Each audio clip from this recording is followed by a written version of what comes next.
bad boy spotted.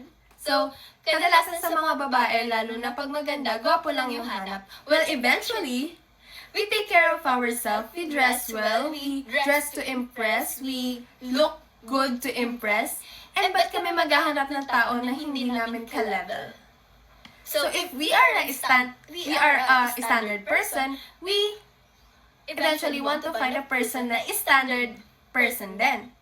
So, eventually kayo din naman lalaki, if you are good-looking, you dress well, you take care of yourself, you also want a partner that also do the same. So, wag po tayong magganto eventually kasi nakakahiya. Kasi lahat naman tayo mababasa sa appearance when we first see a person. So, hindi naman natin agad makikilala yung person na like kapag una kita natin, maiaalam natin agad yung ugali niya. Siyempre, ma-attract muna tayo una sa appearance nila.